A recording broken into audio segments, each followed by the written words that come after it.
BSc second year वाले विद्यार्थियों के लिए हमने पिछली वीडियो में रैकिस की संरचना के बारे में अध्ययन किया था और उसकी जो विशिष्टताएं थी उनके बारे में हमने विस्तार से भी पढ़ा था और शॉर्ट नोट्स के माध्यम से भी पढ़ा था। आज के इस वीडियो में हम कायिक संरचनाओं के अंतिम जो भाग है पर्णक, उसके बारे में पढ़ेंगे। द्वितीयक वृद्धि के बारे में मैं अलग से आपको एक पॉइंट आपको शेयर करूंगा, वो बाद में। पहले इसको हम की जो सामान्य संरचना है वो पढ़ेंगे, उसके बाद हम इसके जनन संरचनाओं के बारे में अध्ययन करेंगे। तो हम पर्णक के बारे में बात करते हैं। देखिए, साइकस की पत्ती में चूंकि मरुद्भिद लक्षण देखने को मिलते हैं, अतः इसकी जो बाह्य त्वचा होती है स्थूल भित्ति युक्त क्यूटिनीकृत कोशिकाओं की बनी होती है, जिस पर साधारण गर्त पाए जाते हैं। अधश्चरम एक या दो स्तरीय होती है। इसकी कोशिकाएं भी क्यूटिन युक्त और लिग्निन युक्त होती हैं। बात करते हैं मीजोफिल की। मीजोफिल एक स्तरीय ऊपरी खंभ और बहुस्तरीय स्पंजी मृदुतक में बटा हुआ होता है। Mesophyll single layer upper layer palisade और स्पॉन्जी पैरेन्काइमा में बटा होता है। इसके बाद में संवहन बंडल पाए जाते हैं। संवहन बंडल डाइपोलिजाइलिक कंडीशन में होते हैं, मैंने आपको पहले ही बताया हुआ है। और साथ ही साथ इसकी कुछ विलगित स्थूल भित्ति की कोशिकाएं अधिश्चरम कोशिकाओं तक जाती हैं। अब कुछ वाहिनी जैसी कोशिकाएं भी देखने को मिलती हैं, जिनमें जालिका रूपी स्थूलन पाए जाते हैं और जिनकी भित्तियों में किनारीदार गर्त यानी बॉर्डर्ड पिट मौजूद होते हैं। देखिए, दोनों तरह के जाइलम होते हैं, अभिकेंद्री भी और अपकेंद्री भी। डाइजाइलिक कंडीशन मैंने आपको बताया इसमें। तो अभिकेंद्रीय जाइलम के दोनों ओर बॉर्डर्ड पिट होते हैं। ये कोशिकाएं संचरण ऊतक बनाती हैं, जो कि अपने चारों ओर स्थित मृदुत की कोशिकाओं से जुड़ी होती हैं। इसके अलावा जो पैलिसेड टिश्यू और स्पंज टिश्यू के बीच जो खाली स्थान होता है, वहां पर भी वाहिनी जैसी कुछ कोशिकाएं, उनकी परतें पाई जाती हैं। ये कोशिकाएं पत्ती के अक्ष के समकोण में विन्यासित होती हैं और मध्य शिरा से लेमिना यानी जो फलक है उसके पत्ते का जो फलक होता है वहां तक ये पाई जाती हैं। साथ ही साथ इन्हें ये जो अनुदैर्ध्य कक्ष में वाहिनी कोशिकाएं होती हैं, इन्हें सहायक संचरण ऊतक भी कहा जाता है। अब इसे डायग्राम में भी आपको समझना होगा। ये आप देख रहे हैं, एपिडर्मिस है, हाइपोडर्मिस है, एक स्तरीय द्विस्तरीय एपिडर्मिस है, पैलिसेड लेयर है, और फिर उसके बाद में हमें एसेसरीज ट्रांसफ्यूजन टिश्यूज दिखाई देते हैं। मैंने आपको बताया इसमें सरल पत्ती की निचली सतह पर स्टोमेटा पाए जाते हैं, क्योंकि मरुद्भिद लक्षण होता है तो सरल प्रकार के गर्त होते हैं। ये देखिए आप, इसमें ट्रांसफ्यूजन जो टिश्यूज ट्रैकिड्स दिखाई दे रही हैं, ये डार्क कलर की, ये सहायक संचरण ऊतक का निर्माण करती हैं बाद में जाकर। इसके अलावा सेंट्रीपिटल जाइलम और सेंट्रीफ्यूजल जाइलम भी हमको इसमें नजर आ रहे हैं। फ्लोएम भी इसमें हमें क्लियर कट नजर आ रहा है।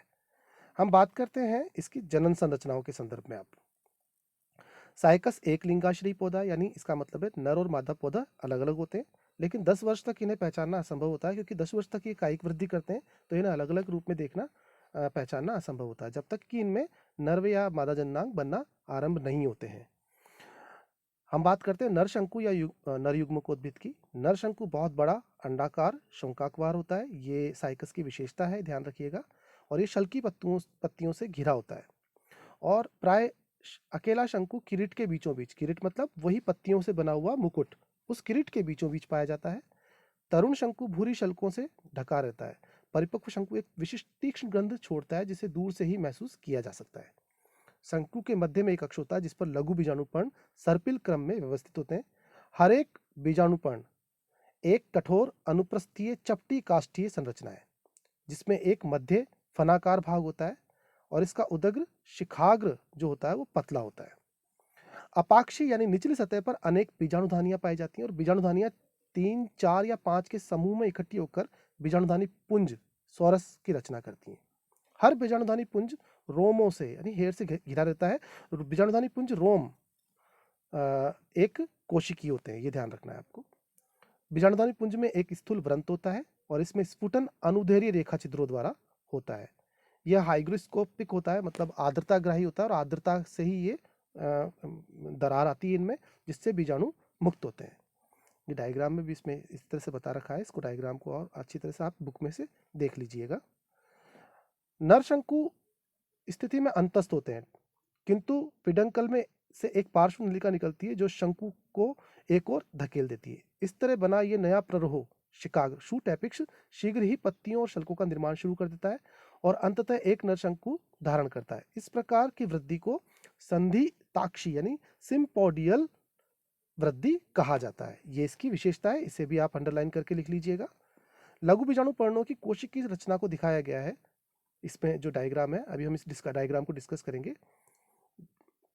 भरण ऊतक में संवहन बंडलों के अतिरिक्त श्लेष्मक वाहिनियां भी पाई जाती हैं। एक और लघु बीजाणुधानी रहती हैं। निचली या अपाक्ष हिस्से में लघु बीजाणुधानियां पाई जाती हैं। प्रत्येक लघु बीजाणुधानी में एक विशेष बाह्यथीसियम यानी एक्सोथीसियम पाया जाता है। इसके बाद टेपिटम ऊतक और लघु बीजाणु उसके अंदर होते हैं। ये देखिए आप, इसमें साफ साफ नजर आ रहा है माइक्रोस्पोर्स, ये जो बिंदु है बीजाणु है, लघु बीजाणु, और माइक्रोस्पोरेंजियम नाम दिया गया है। और इसकी बाह्य सतह पर एक्सोथीसियम सतह है और आंतरिक सतह टेपिटम से बनी होती है। ये ध्यान रखना है आपको, आंतरिक सतह किससे, टेपिटम से बनी होती है। और बाहर की तरफ ये म्यूसिलेज डक्ट यानी श्लेष्मक नलिकाएं पाई जाती हैं। लघु बीजाणु या परागकण, लघु बीजाणु मात्र कोशिका से लघु बीजाणु जनन के द्वारा लघु बीजाणु विकसित होते हैं। और ये प्रक्रिया सेम वैसी होती है जैसे हमने युग्मकों के विकास की प्रक्रिया को पढ़ा था, यानी वही अर्धसूत्री विभाजन और फिर समसूत्री विभाजन होता है। पहले समसूत्री विभाजन, फिर उसके बाद में अर्धसूत्री विभाजन होता है। परिपक्व परागकण की एक सतह पर खांच होने से वे किश्ती के आकार का दिखाई देता है। और इसका प्रकीर्णन तीन कोशिकीय अवस्था में होता है, यानी एक प्रोथेलियल कोशिका, एक पुंधानी कोशिका और एक नलिकी कोशिका होती है। अब इसके बारे में हम अध्ययन जिस प्रकार से इनका लघु बीजाणुओं का निर्माण होता है, इसमें प्रोथेलियल कोशिका किस प्रकार बनती है, पुंधानी कोशिका किस प्रकार बनती है, नलिकी कोशिकाएं किस प्रकार बनती हैं, उनके बारे में हम अगले वीडियो में अध्ययन करेंगे। हाल फिलहाल आप इस डायग्राम को अच्छी तरह से ड्रॉ कर लीजिएगा, मैंने PDF इसके साथ शेयर किया है। अगले वीडियो में हम इसके बारे में और अध्ययन करेंगे।